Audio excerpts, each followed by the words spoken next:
Albert and Alejandra, thank you so much for joining me today. Good to see you both. Likewise, thank you for having us. Yes, thank you for having us, Nick. Our pleasure. Well, we are celebrating Hispanic Heritage Month, and today's topic is Hispanic Heritage Heroes in Business. So that makes you two the heroes. Wow. So what an honor for me to be with two heroes. We're going to have a really nice conversation today, but I'd like to start off by having you both introduce yourself. So ladies before gentlemen, Alejandra. Of course. So my name is Alejandra Cardenas. I'm the financial director for Supermercados Talpa. So what is Supermercados Talpa? They are the Hispanic chain of supermarkets here in Georgia. We actually currently active. We have 11 stores now, and they're all located in Georgia and one in Tennessee. So we're pioneering out here and doing our best and expanding, and we're currently opening about 2 to 3 stores a year. Oh, so we're that's busy. Great. Awesome. Thank you. Thank you for the introduction. Albert? Yes, my name is Albert Sorto. I'm the Vice President of Business Development and Strategic Alliances with Rudhil Companies. Rudhil Companies is a commercial and residential brokerage firm in the state of Georgia. Currently, we are the only women-owned, Hispanic-owned commercial brokerage in the entire state of Georgia. So we're pretty proud of that fact, and we try to do our best work. A great organization. I'm very familiar with it. Great leadership. Thank you both for being with us. I do not know a lot about the firm you work for. I mean, obviously I see them, and I look forward to connecting. And maybe you can come over. I can come over. You can invite me over for a tour. There's 11 locations. Choose one. Okay, we'll just eat our way through it. Of course. Okay, fantastic. There's one that I would recommend that has the food course, so you can try Taste of Latin America in it. And it's awesome. It's amazing. That one's Okay. on Sugarloaf. Okay, all right, perfect. I'm doing it. We'll find a date. Okay. Okay. Well, as I mentioned earlier, it is Hispanic Heritage Month, and or we're just around the corner. By the time this airs, it will be right in the middle of it. So, if you don't mind, just share a little bit about your heritage and how you came to be a business professional right here in Gwinnett County. Yeah. So if you ask me, I will say I'm Mexican. And then people will say, well, where are you really from? But I was born here and raised in Georgia, so I'm a true Southern peach. But my mother and my father, they are Mexican. They immigrated back in the 70s and the 80s, and then they actually came to California, and then from California came over to Georgia, and originally were dairy farmers. So we actually came out from making fresh blocks of cheese to now owning stores. So American dream. The American dream. Yeah. There you go. Entrepreneurism, building something from scratch, Yep. having ownership in it. Yep. So from there, growing up in the businesses myself, ended up going to Georgia State University and did accounting and finance, did my MBA. My parents really pushed me hard there, which I love them for and thank them for. And now ended up being here in the supermarkets. Well, you just said something really interesting in the end about you have immigrant parents and they pushed you hard. Yes. That is a theme of every immigrant family story I've ever heard. Yeah. Is that pushing of the we got you here now. Yes. You're not going to squander that opportunity. Oh yeah, they were not going to let me get away then, graduating from the university. Well, and your MBA. Undergrad's great. MBA. You took it to the next level. For I sure did. Congratulations. Thank you. Albert, what's your story, bud? Yes, so I am Salvadorian, and my parents were both entrepreneurs. They built their businesses, and I still recall being a little kid, seeing my mom start from very small to where she ended up having clothing boutiques and having wholesale distribution. At one point, I remember right before we moved to Texas, that she had Coca-Cola distribution in the area we live, which from what I understood was a big deal because you needed to move high volumes for Coca-Cola to give you a distributorship license. And my father used to work for a Japanese company, so I came this close to speaking Japanese because at one point there was, I believe, an offer for him to move to Japan, and obviously we would have to learn Japanese and things like that, but he worked for the Japanese company. He was the production manager for commercial trucks in El Salvador, and then they got distributed to other countries in Central America. He also had his own auto shop and body shop, and so he had his businesses on the side. He owned a couple of 18-wheelers and some farming equipment. So over there, a lot of the farmers, I would guess, have less resources. So he had the equipment for farming, and he would lease it out along with the driver, so farmers could have access to that equipment. But he sort of like owned it and rented it out to them. So I think that my entrepreneurship comes from them, from seeing them being very creative, finding ways to make money and create revenue. So your dad was doing a side hustle. Yes. Before it was cool. Yep. Yeah, love it. Yep. That's a cool story. I actually did not know that. I've known you for a long time. I did not know that about. And so you're El Salvadorian. Were you born in El Salvador? Yes, Okay. I was born in Salvador. We moved to Texas in the 80s, 80, 81. Okay. So when I got here, I think I started middle school here in the U.S. Okay. What an incredible journey the last 4 to 5 years in El Salvador. I'd love Yes. to chat with you Oh, some more yes. about that. It's been really incredible to see what's happened in that country. So we're here. I'm talking to two heroes, but what does everyone have in life? Even a hero have role models. And so I was hoping you could share a little bit about who your role models might be here in the Hispanic community in Gwinnett or Metro Atlanta. The first role model that comes to my mind definitely has to be my mom and my dad. And I'll add my brother there as well. So mom and dad, obviously coming from Mexico, having to go past, or break through the language barrier, from selling cheese on a dairy farm to going and knocking from apartment to apartment doors, trying to sell this cheese, to then eventually having a mini little store in their minivan per se, and then eventually getting a brick and mortar physical location, right? Then they were able to open about 2-3 stores. Then dad passed, and then my brother took over, rebranded the entire chain from what used to be called Celia's. Why Celia's? Because dad named the stores after my mom, and real romantic, right? And then after that, once dad passed, my brother rebranded the stores to Talpa. Why Talpa? Well, Talpa's the little town, I will say, where dad was born. So, yeah, again, real cute. Here we are, right? But no, so after that, and then my brother, of course, Luis Cardenas, he ended up building this empire, shall I say, from 2 to 3 little 5,000 square feet stores to now 11 stores with a meat distribution center, a dry foods distribution center, and a real empire. So now our largest store, which is the one that we will be inviting you to, is sitting at about 48,000 square feet. Oh, wow, So that's huge. definitely a little bit bigger than what we initially started with. But they are definitely my role models, and just seeing them break through language barriers, just all coming from small little towns to really analyzing markets and understanding our markets, understanding all of our Latino community, because it's not just Mexicans, right? Right. We know what we like, but then we have a community of Salvadorians. My husband's Salvadorian, so I kind of know a little bit of what they like, but still, right? It's so much more than just one family or just one community. You have Colombians, you have Venezuelans who are migrating, and just really analyzing those markets and being on top of it, from just immigrants, and really being able to hone in and understand that with not much education, with not having the resources or the money there that maybe other businesses have, that really impresses me about my family here. Well, that is so nice to call all 3 of them your heroes. Yep. I am curious about your brother's background. Did he grow up in the business, shadowing your father, or did he have a different background? So his background, he was born in California. My father was a true dairy farmer from day one. He loved milking cows. That was his passion. He knew it. He loved it. So in California, my brother helped them with the dairy farms. They moved to Georgia. We landed in Gainesville, Georgia, and obviously there's always jobs there because there's the chicken factories.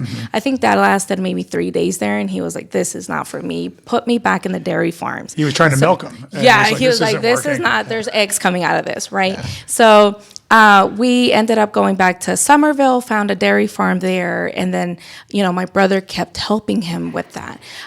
Eventually, we ended up moving to Rome, Georgia, in Cedartown. That's where our little stores ended up kind of building from, and it just happened that my brother just had to learn from day one, milking cows to selling from the back of the van in apartments. My mom would take me and my other brother to the Gainesville area, but my father was really hard on my brother on like learn how to work.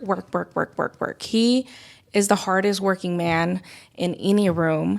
I think I'm smart and a really hard worker, but man, he has 8 years ahead of me. So, I try not to beat myself up too much. One day I'm gonna get there. But he definitely is a very hard worker. And he didn't graduate high school. He didn't go to college. And he's just been able to manage and work through it. So that's impressive. Yes. You just explained something. Very rarely do you hear a sibling speak so highly, but 8 years apart. You didn't grow up having to share stuff. That makes a little psychology there. That's great. Thank you for sharing that. That's really impressive. I can see why you chose them. Albert, same question. So I think I would go back to my parents as well because those are my first memories of seeing somebody grow and see us prosper over the years. So I think that's really what's instilling me. And the one thing, if I could recall, and now in recent years it's making sense. I'm like, they were very good at relationships because they have very little access to capital, so they needed to rely on building strong relationships with people who had the means to extend credit to them or help them out.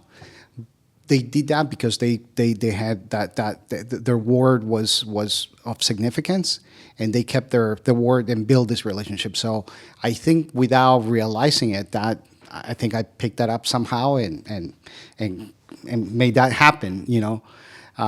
Locally, I think at some of the people I admire here in Georgia, I would have to refer to a dear friend, State Representative Pedro Marin. Because he is of Puerto Rican descent, but he gets involved with anything that have to be for the Latino community, and I think he's been doing that, having done that for over 20 years.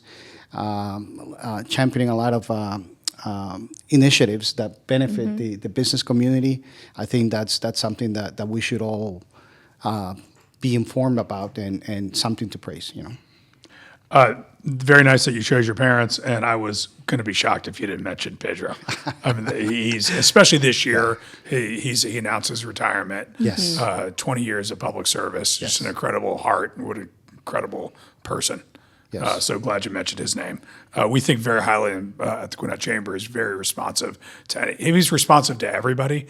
But in regards to if there's a business trend or something we need his advice on, or there's maybe legislation that could be negatively affecting business, he is wide open to hearing all the sides of stories of issues. So really appreciate him.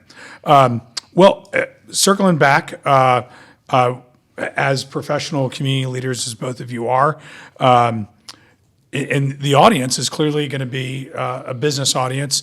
Gwinnett Chamber members are thousands of our members. And how can you help us that are maybe not Latino? I mean, you know how diverse we are. So, I mean, our members are Korean, Chinese, from Africa, from Europe, from all over Latin, Central America.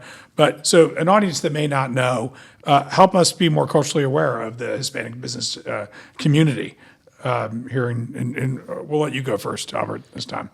I would just set them. I would advise to follow the lead, the example that the Gwinnett Chamber is doing. So if you pay attention to it, the Gwinnett Chamber is doing partnerships and alliances with other minority groups, with Korean community, with the Chinese community, with the Hispanic Chamber of Commerce. So that obviously will enrich the network of the chamber and open opportunities to its members. So I think I would advise them to get involved. If you see some cultural events, which, I think it's that time of year is coming, definitely learn more about the community. You can learn through their food, through their culture, through their entertainment, and with the Gwinnett Chamber through the networking events that you have. That gives them a wide open door to many opportunities. I know in the past you've done something with the German American Chamber as well. So I think you already have the platform. They just need to make sure that they take advantage of that. Yeah. We have, I think, MOUs with about 18 different bilateral chambers and organizations. And I think one of the events you were referring to was probably we've referred to it as the multi-chamber mixer. Yes. It has a very global theme to it with all the different, globally different organizations and partners. So thank you for saying that. That was very kind of you to say us. Lead by our example. That's very nice. No, completely agree here with Albert. It's all about getting involved, jumping in, getting your feet wet, and really just asking why are we celebrating? What is your culture? What do you do?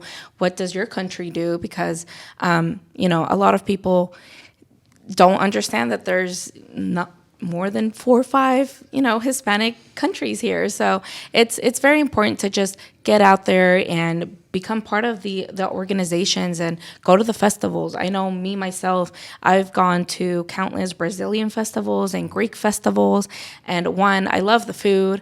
And then 2, the people are just so nice. And you just start really building relationships, and more than anything, you start getting a different perspective as to why things are being done the way they do, and you start getting a new no, right? So once you start understanding a new no, it's you start seeing things differently and broadening your mentality, right? Which at least in business, we have to always broaden it and see what's all around us. So I love it. And I think that's the best way to do it. Just get involved, see what's out there, and talk to someone new. I love your suggestion about going to the festivals. And I mean, every weekend there is some sort of cultural festival somewhere in Gwinnett County. And obviously, as we're approaching Latin Hispanic Heritage Month, there will be 5 events every weekend. For those 4 weeks. So you'd almost have to be avoiding them to not go. Right. And the one thing that you both mentioned, and to me, it's my number one favorite thing to learn a culture is start by eating the food. Go to a restaurant. And I've got breaking news for our audience. The Mexican restaurants you've gone to isn't just Latino Hispanic food. And that's an Americanized version, maybe. But it's just incredible what restaurant choices we have. Right. I mean, really, in Gwinnett, you could eat on any continent, any country. It's really, really amazing. But great advice. I have found some of my favorite experiences have been breaking bread. Right. And have no idea what I'm about to eat, but having someone explain it to you. Right. And then, and there's always a story behind almost every meal, right? Which is always super cool to hear about. So in regards to Hispanic Heritage Month, what does it mean for you professionally, and what does it mean to your company? Well, to me, really what it means is for us to get in the spotlight. I think it's an opportunity to showcase the positive contributions the Hispanic community has done in the state. I've seen that. I think right now, if I'm not mistaken, Georgia, we are the number 1 state to do business for the 10th consecutive year, and I would like to think that the growth of the Hispanic community, the spending power, has had something to do with that. Even the migration within our country, because I know other Hispanics are coming to Georgia because of that opportunity. But I think it's a way to emphasize economic contributions we've done to the state as far as cultural contributions, because having that cultural mix obviously makes things more fun and gives you a little bit for something else, like you said, for the restaurants. You don't have to live within that county to eat meals from around the world, So I think it's a great thing to have here. Right. I think exposure. So exposure to the various communities around, right? So yes, you have Mexican, you also have Colombian, Venezuelan, and then you just go down all of Central America and South America, where you have El Salvador, Honduras.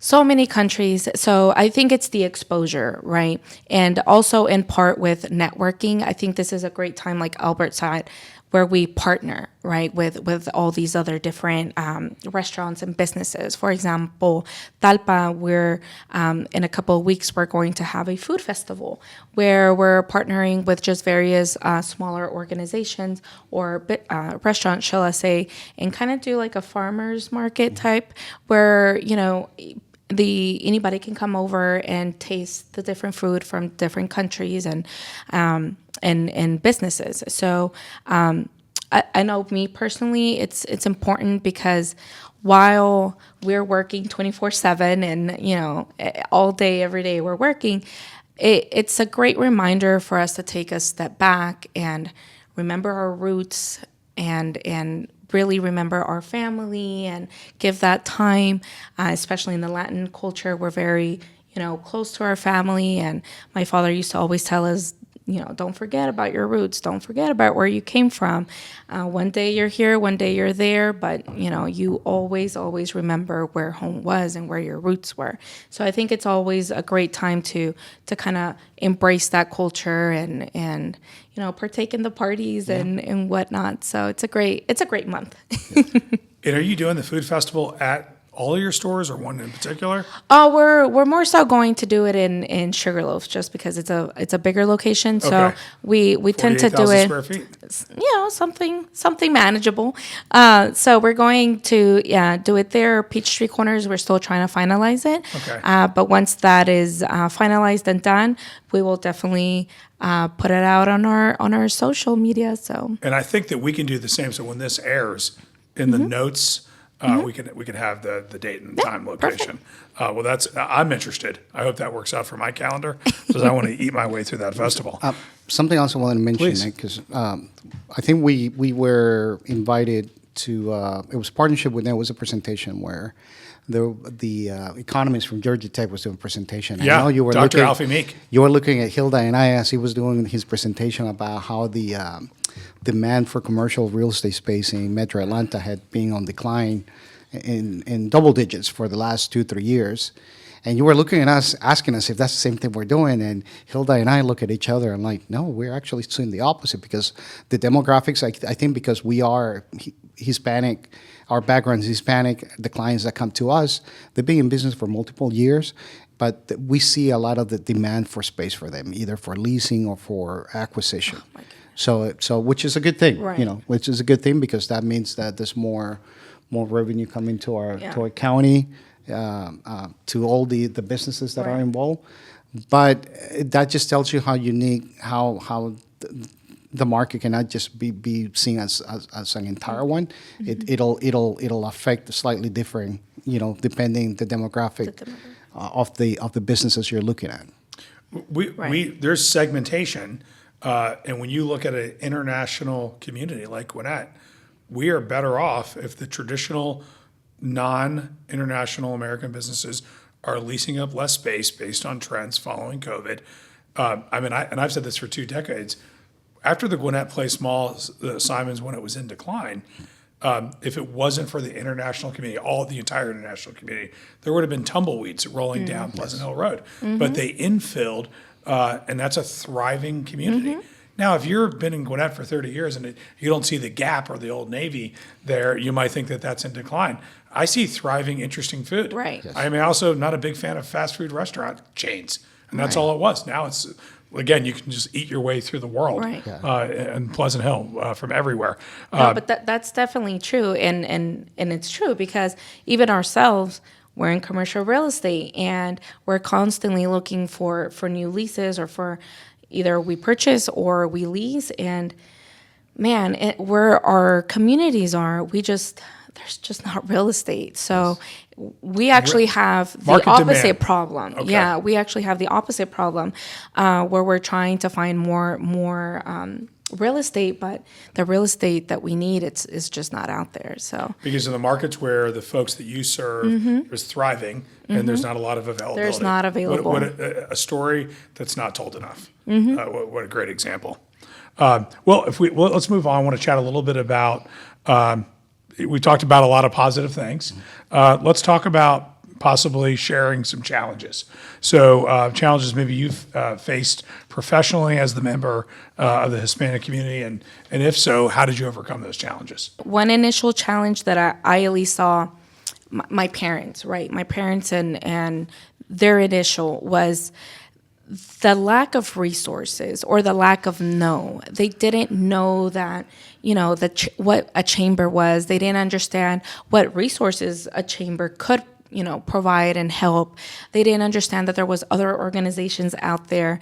And then again, the language barrier. So if someone did tell them, hey, the GFIA, another organization, can help you with your EBT, with your SNAP, with WIC, maybe the language, kind of prohibited that, or they were also in the mentality, if I have to work, I have to work, and the time just wasn't there. Fast forward to now, now I understand, yes, you need a bank relationship in order to gain that capital assets or investments that you need. Yes, you do need to become part of the chambers, because anytime that I've had a question, I ask Ansley, I ask someone here in the chamber, I'm like, hey, do you know someone that can help me with like this? We're trying to renew our entire financial department within the company, and we're trying to restructure. Do you have any corporate lawyers that you can advise or recommend? Do you have any financial consultants that you can help us that's going to revamp the entire? And I just, within that same day, I can sit here and say I have not had to wait more than 24 hours. I already have a list of individuals that they have recommended, which, putting that position 20 years ago, my mom, my dad, they would have had no idea that that was even available. So I think that's one major hurdle that our community goes through, especially if, they feel it's just them. They don't know the resources that are available out there. I think that's a great example and a common thing, especially with your parents' generation, the first person to move. Right. But it is amazing the advancement when you go into the next generation. And I've been in my role or similar roles within the chamber for almost 2 decades, and I've heard that story again and again. Right. If my parents had any idea what they could have, those resources that were in place. So good for you and your brother to advance those things and to learn what's available. Albert, what are your thoughts? Yeah, I think some of the challenges I've seen, because I've also been on the nonprofit side, his chamber to be precise. I have seen, and I must say, I've been lucky that I never felt any disadvantage myself, or if there was, I didn't realize it. But seeing it from the other side, from the nonprofit side, I do see that many times a lot of the businesses get dismissed because they assume that they don't have the experience or the expertise. Sometimes because they hear an accent, they're like, Right. think, oh, well, there's an accent. They probably don't know how to do this or how to do that, or don't have experience with this, that, and the other. But I think the best way to overcome that for the small businesses that have that challenge is, again, get close or be part of a chamber of commerce, be part of an industry association, and build strong relationships. Be true to yourself and just network and build those strong relationships, and then that'll speak for yourself. But I think the fastest way to overcome those hurdles would be through a membership with an organization like the Gwinnett Chamber or the Georgia Hispanic Chamber, because they offer that platform and they connect you and they offer you the tools and resources, like you explained, that will help you overcome those issues as a small business entity. I do think we're really blessed with the Gwinnett Chamber. Obviously, is you mentioned it both, and you mentioned the Georgia Hispanic Chamber, there's the Latin American Association, there's the Latin American Chamber of Commerce. We have a lot of really strong organizations. And if one's not working for you, another one could fit just perfectly. Right. And it's like what we said, it's about relationships as well. So I think we're very lucky in this market to have lots of places to turn. But you have to know and have the confidence. And wow, the language barrier. I mean, that's just a really tough thing to overcome. And it's something that literally hundreds of thousands of people in Gwinnett County could tell that story. Right. Because we're such a diverse community. How can we continue to support and celebrate the Hispanic community in the business beyond? How can the chamber, how can the non-Hispanic businesses help celebrate and honor and work with Hispanic businesses? I would say you're already doing it by doing this, but I think all organizations that if they really want to build those strong relationship with the Hispanic business community, they should engage throughout the year. I think for the chamber is amplifies in the voices of Hispanic or Latino members within the chamber, which you've done, because I know and I don't want to sound like a plug-in, but that's the first example that comes to my head, that my CEO was featured in Executive Magazine. So that is another way to continue to engage with the culture and showcasing some of the Latino business leaders we have right here in our very own chamber. The other thing it's engaging through culture. Like we said earlier, there's a lot of festivals coming up. The Atlanta International Night Market, I know they're about to have their big event in Lawrenceville. They try to engage or bring communities together through cultural and entertainment and food, Right. so which is fun. I guess who doesn't like that, right? Right. But I think the other thing would be to support Hispanic businesses. So if you are a non-Hispanic entrepreneur or business organization, find ways to visit and support these Hispanic businesses in the community, get to know them, try to find out what products or services they could use, and just engage. Anything you want to add? Yeah, so I think Albert here had quite a few nuggets.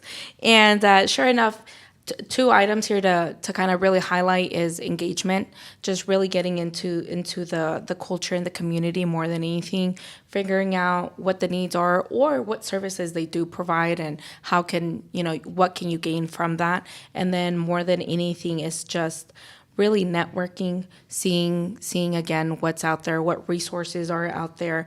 And if you see, a small business or even a large business that something is missing, maybe a relationship or something that they could really foster from, get that connection in there, help them, and just elevate one another. We're all in here for business, and it's rough. It's rough for everybody. So be nice and help each other. Like the basic kindergarten rules, Right. too, right? Just be kind. Yeah. If we start with kindness, then things will be amazing where they can go. And I think that's one reason why Gwinnett's a premier county in the United States, because we've embraced our diversity and we haven't had the tension that you've seen in other places in the United States. We're really lucky. I think we're pretty intentional about it, too. And I also liked something else that I heard, which was there's 12 months out of the year. Let's not just focus on connecting with the Hispanic Right. Latino community, the 2 last weeks of September, first 2 weeks of October, right? Right. And I also want to emphasize and I would say this with any culture, is for a traditional American multi-generation, especially the ones that are European descent, get a little uncomfortable. Go and have a conversation with something, and because someone may or may not have an accent, push past that. I speak to Americans who are like, well, I wasn't sure what that person was saying. I'm like, it was crystal clear what they were saying. You don't need to, you don't need every single word. Right. Yeah. I mean, just get the gist of the point. They're probably communicating the same thing you're trying to communicate to them. Again, I'll never stop saying this. Always take an opportunity to break bread with Right. someone. So as we get close to wrapping up, I do want to ask the question, which is, there may be other heroes in the Hispanic community listening that are really leaning in to what your advice is today and thoughts are. What advice do you have for them to expand their network? again, it all goes back to getting out there, right? Putting your face out there and asking questions. And really, really, once you become a part of an organization, it's not just paying your dues and calling it a day, it's getting involved. And most importantly, because I myself have seen where I'm having the same issues that the same business partner over here next to me is facing, and we're looking at each other and we're like, why are we both experiencing this? And countless times we've gone to Kathy, the president of GFIA, and said, hey, we're both seeing this issue. How can we get this resolved? And it's more often time than not that she's, Alejandra, you're not the only one. And we already have it up with the senators, and we're working on a bill through this.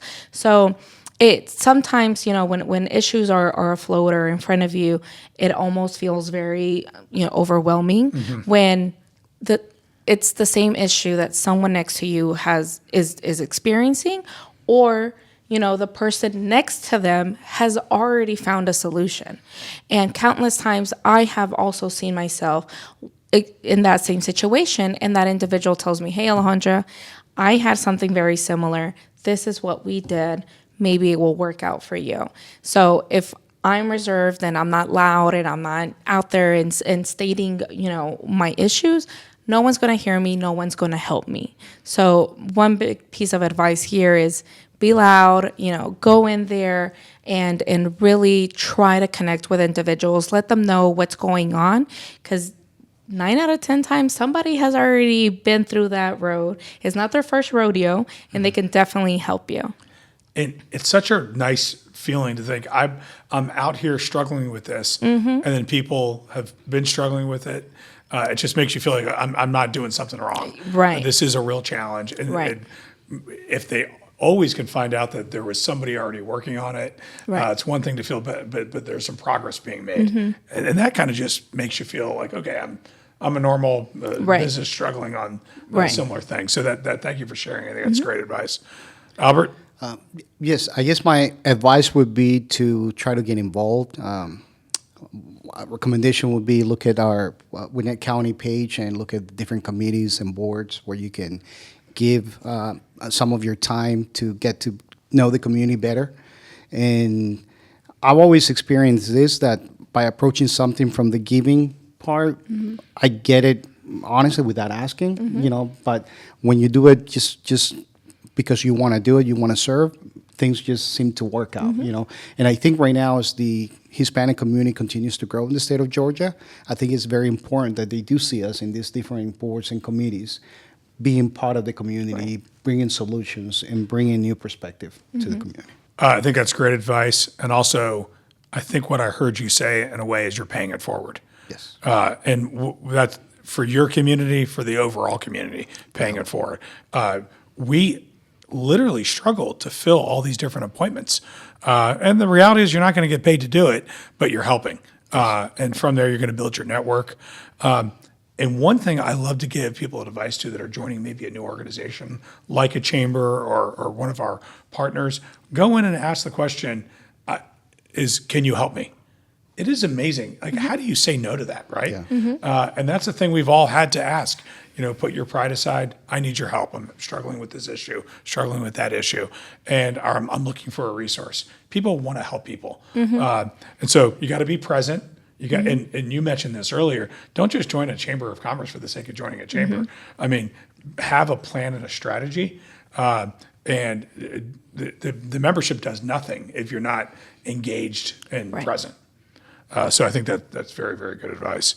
Any final thoughts? Albert, I'll start with you. Any final thoughts you'd like to share? No, other than I want to thank you and thank the Gwinnett Chamber and Business Radio for this opportunity. I think this is very important for us to engage with the community, even with my other fellow Gwinnett Chamber that may have not known things about me that I guess I just disclosed or we have not had a chance to talk about.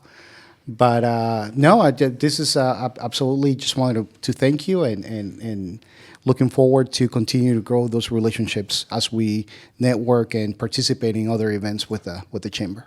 Wonderful. Thank you, Albert, and you're welcome, and it's our pleasure. Thank you for the time here to the Gwinnett Chamber, and then of course you, Nicolas, for hosting here this great episode. And more than anything, just get out there, ask the questions, and be open-minded. And I look forward to working with the Chamber. This is our first year being actual members with the Gwinnett Chamber, so we're super excited. And I know I've already, gotten more than what I paid for. So definitely recommend it to all the businesses. It's very, very helpful, and I'm thankful for all the help that I've already received.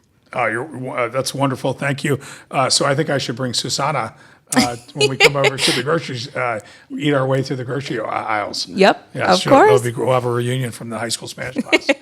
Well, thank you both very much for your time. Really enjoyed getting to know you. And I did, Albert, got to know more things about you. I enjoyed it. I thought we knew each other pretty well. There's more. No, I'm just- There's more. That'll be episode 2.